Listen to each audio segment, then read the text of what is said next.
Balik dito sa akin kung gusto mo. Alam mo, kailangan Kinausap mo yan, hindi naririnig yung. Alam mo kung bakit? Pinagsasalitaan daw yan si mama. Doon sa Olongapo, sabi ko sa'yo, pumunta na ng Olongapo. Nagsabi raw nito, alam ko mga anak mo, ayaw sa akin. Paano hindi aayaw sa ugali ng asawa niya?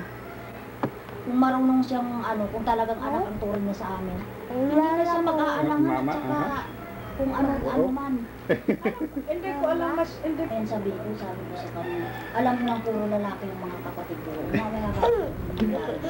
Ay, lalo na si Henry, alam mo naman si Henry, masyadong sira ulo yun.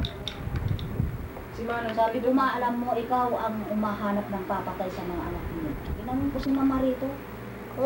Sabi ko, alam mo naman ako, hindi ako palakibo. Kahit anong problema ko, sinasarili ko na lang, sabi ko sa kanya. Pero ako sa pagkakataon natin, hindi na maganda eh. Yung ginagawa ka ako dito eh.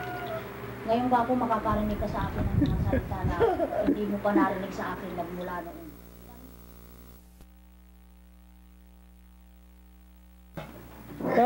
Harap dito.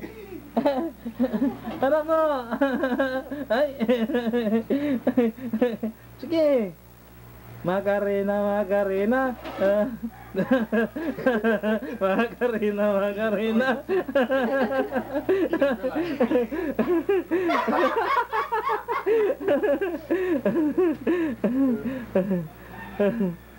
Nay.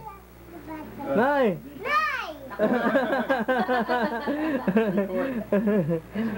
Kaya gising ka tayo. Manok muna!